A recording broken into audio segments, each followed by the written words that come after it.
प्रयागराज के लोक नृत्य कलाकार जो पारंपरिक ढेड़िया प्रथा में लोक नृत्य के माध्यम से भगवान राम की आरती उतार रहे हैं।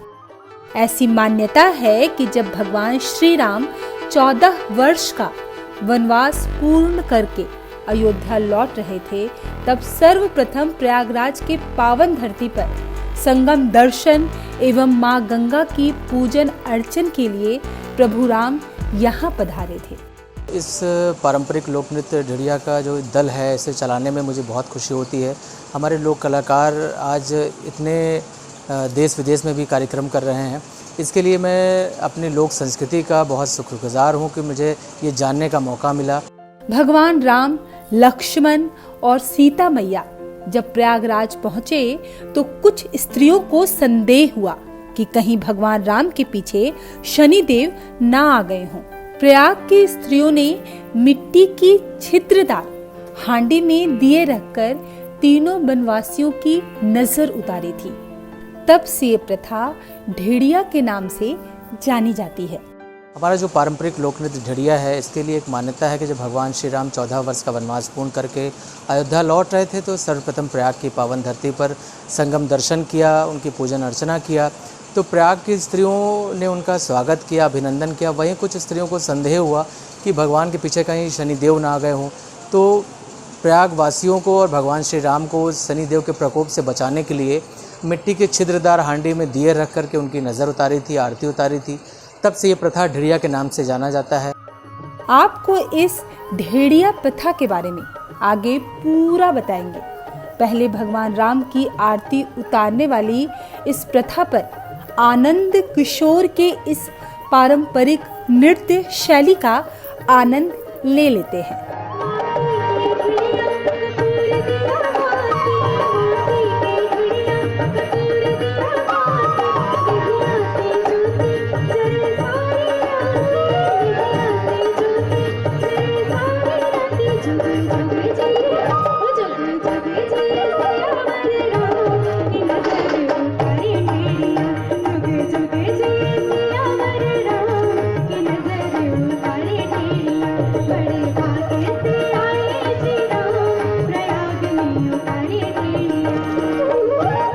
पहले कथक करती थी, लेकिन जब मुझे इस ढेड़िया के बारे में पता चला तो मुझे जान के बहुत ये अच्छा लगा कि ऐसी भी कोई लोक कला है जो कि हमारे यहाँ पौराणिक कथा पौराणिक समय से चलती आ रही है।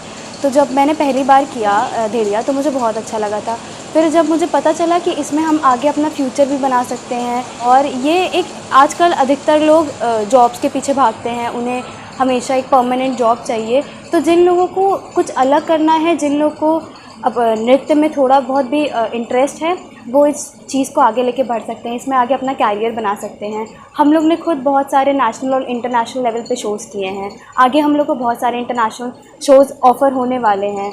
तो एक आपको भी दुनिया देखने का मौका मिलता है, और ये हम जैसे यूथ की जिम्मेदारी है कि हम अपनी परंपरा है उसको आगे बढ़ाएं। आजकल तो इतने सारे सोशल मीडिया प्लेटफॉर्म्स हैं जहाँ पे आप अपने जो भी चीज़ जिस चीज़ से आप जुड़े हुए हैं आप उसको बहुत ज़्यादा प्रमोट कर सकते हैं। पढ़ाई के साथ साथ हर एक चीज़ टैलेंट भी ज़रूरी है। पढ़ाई भी करो, दूसरी साइड अपना टैलेंट भी शो करो। तो फिर मुझे लगता है कि अपना टैलेंट भी और एक साइड पढ़ाई और टैलेंट दोनों को एक संग चलाना चाहिए, और इसमें भी अपना कैरियर बना सकते हैं। प्रयागराज के आनंद किशोर ने पुरानी परंपरा को संजोने का काम किया है। ढेड़िया पर्व को लोक संस्कृति से जोड़कर लोक नृत्य तैयार करके देश के कोने कोने में पहुंचाया है, जिससे संपूर्ण भारत में इस पर्व को लोग जान सके।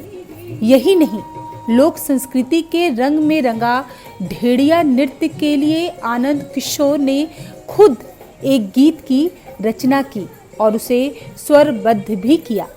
इसे आज पूरे देश में पसंद किया जाता है। बड़े भाग्य से आए श्री राम प्रयाग में उतारे ढेड़िया, जुग जुग जिए शियावर राम प्रयाग में उतारे ढेड़िया। संस्कृति मंत्रालय की ओर से आयोजित कोई भी बड़ा महोत्सव का आयोजन होता है तो ढेड़िया नृत्य की प्रस्तुति के लिए आनंद किशोर को उनके दल के साथ निमंत्रण मिलता है। ढेड़िया एक पूजन की परंपरा है बहुत पहले से, लेकिन जो आज की पीढ़ी है उसे सिर्फ एक पूजन का रूप ना दे करके इसे एक लोक नृत्य का एक रूप दे करके पूरे विश्व में आगे बढ़ाया है। यह पर्व अश्विनी शुक्ल चतुर्दशी यानी दीपावली और दशहरे के बीच में यह पर्व पड़ता है। हमारे जो भारत की लोक संस्कृति है इसको आगे लेके चलना हम जैसे युवाओं का ही कार्य है। इसको लेकर के हम अपना करियर बना सकते हैं। हमारे जो देश के युवा हैं उनको लगता है कि पढ़ लिख करके हम जॉब करेंगे तभी हमारा करियर बन सकता है। पहले के समय में जो लोग कलाकार हुआ करते थे वो पढ़े लिखे नहीं होते थे, बहुत कम पढ़े लिखे होते थे, तो वो अपनी संस्कृति को लेकर के आगे बढ़ते थे, देश विदेश में अपना नाम भी रोशन करते थे, साथ में पैसे भी कमाते थे। भारत में ऐसे भी बहुत सारे कलाकार हैं, लोक कलाकार, जिन्होंने पूरे विदेशों में देश के कोने कोने में जा कर के अपना कार्यक्रम किया है, बहुत पैसे भी कमा रहे हैं, बहुत नाम है।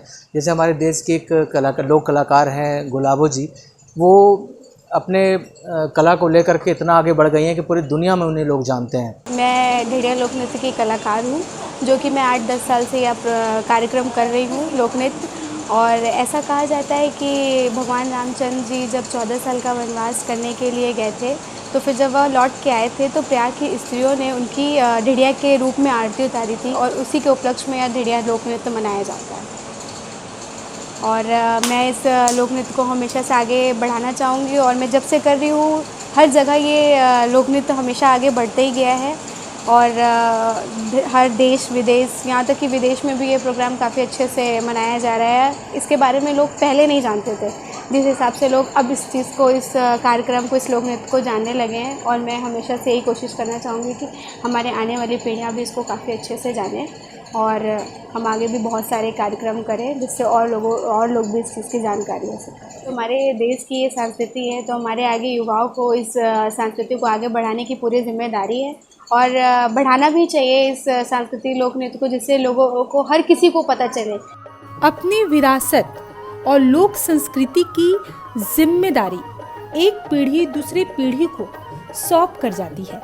ऐसे में युवाओं की ये जिम्मेदारी बन जाती है कि वो बदलते वक्त के साथ अपनी संस्कृति को संजो कर रखें, ताकि आने वाली पीढ़ी अपनी संस्कृति से परिचित हो सके और इस धरोहर को आगे बढ़ा सके।